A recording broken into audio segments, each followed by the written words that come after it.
الحمدللہ رب العالمین والصلاة والسلام علی خیر خلقہ محمد وعلی آلہ وصحابہ اجمعین، اما بعد فاعوذ باللہ من الشیطان الرجیم، بسم اللہ الرحمن الرحیم۔ یوم یجمعکم لیوم الجمع ذالک یوم التغابن ومن یؤمن باللہ ویعمل صالحا یکفر عنہ سیئاتہ ویدخل جنات تجری من تحتها الانہار خالدین فیہا ابدا ذالک الفوز العظیم۔ صدق اللہ العظیم۔ رب اشرح لی صدری ویسر لی امری واحلل عقدۃ من لسانی یفقہوا قولی۔ قرآن مجید سورۃ تغابن، یہ 9 نمبر آیت آپ کے سامنے پڑھی ہے۔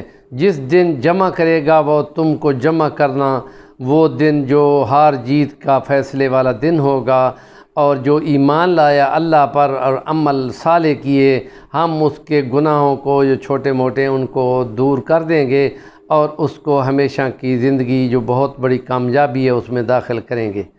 اس میں یوم التغابن کا ذکر ہے، ہار جیت کا دن، جس دن کے تمہیں تغابن باہم بدلے میں لینا دینا ہوگا، باہم ایک دوسرے کے معاملات دنیاوی میں جو اونچ نیچ معاملات میں کی ہوگی اس کا مداوع کرنا ہوگا۔ اب یہاں پہ نبی کریم صلی اللہ علیہ وسلم کی ایک حدیث ہمارے سامنے آئی ہے، جس میں عبداللہ ابن جحش فرماتے ہیں کہ ایک دن نبی کریم صلی اللہ علیہ وسلم کے پاس جبرائیل امین آئے اور انہوں نے آ کر بیان کیا کہ جو شخص کسی کا مال کھا کے مر گیا تو وہ شخص، اس کا حال حضور نے سنا تو فرمایا عبداللہ ابن جحش، اوئے ہوئے اوئے ہوئے ہوئے کیا ہو گیا؟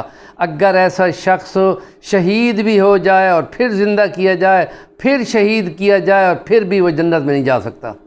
آپ اندازہ لگائیں، اور حدیثوں میں ہے کہ اس کو روک لیا جائے گا کہ جس نے کسی کا مال کھایا ہو اور مال کھا کر قرض لیا ہو یا ویسے دبایا ہو اور پھر وہ جا کے مر گیا ہو اللہ کے سامنے۔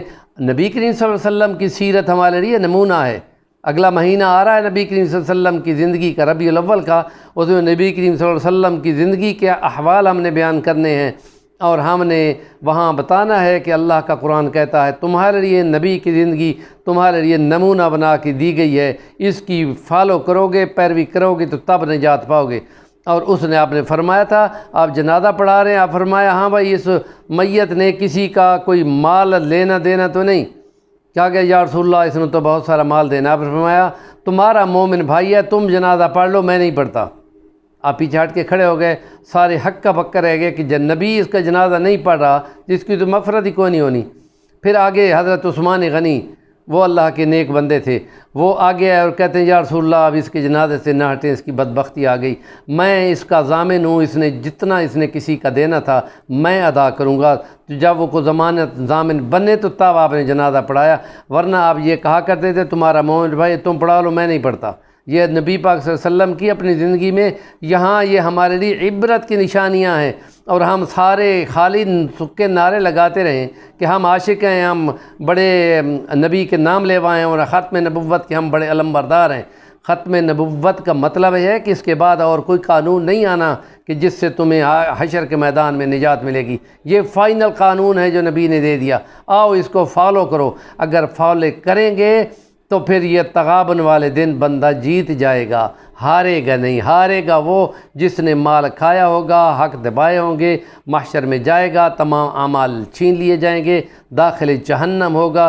نبی پاک نے ایک دن فرمایا اے میرے اصحاب، مفلس تم کس کو کہتے ہو؟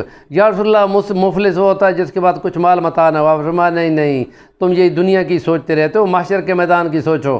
وہاں مفلس وہ ہوگا یہ دنیا میں بہت کچھ لے کے جائے گا لیکن مار کے بہت لے کے جائے گا دنیا کا، لوگوں کا، جو ان کی جانیں مال عزت محفوظ نہیں ہوگی اور انہیں جیلوں میں ڈالا ہوگا، ان پہ تشدد و ظلم کیا ہوگا، اعمال بھی بہت لے کے جایا ہوگا، اور اس نے حج عمرے اور زکاتیں صدقے نمازیں سب پڑھی ہوں گی، وہ ساری چھین کے ان کو میں بانٹ دی جائیں گی، بالکل مفلس ہو جائے گا، خالی ہو جائے گا۔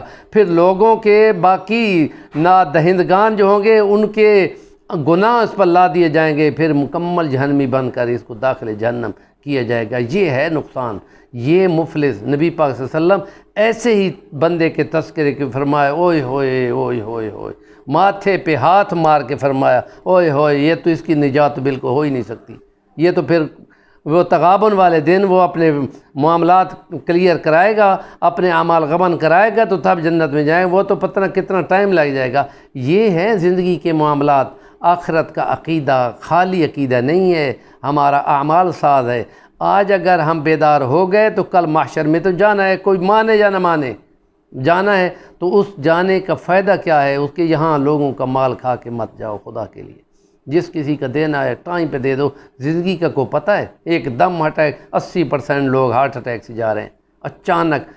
اور یہ ہمارا ولاگ جو ہے صفی الرحمن الوانی یوٹیوب چینل، اس کو سبسکرائب کر لیں اور اتباع کریں، فالو کریں، کامل بننے کی کوشش کریں۔ یہ جہاد ہے اور یہ ابلاغ ہے، اور حضور نے فرمایا الدال علی الخیر کفاعلہ، اچھی بات کا ابلاغ کرنے والا تاجر بن جاؤ، نیکی کماؤ حساب میں، اور جو کوئی نیک بنے گا اس میں تمہارا بھی حصہ ہوگا، 2 آنے، 4 آنے، 8 آنے، 12 آنے انشاءاللہ العزیز۔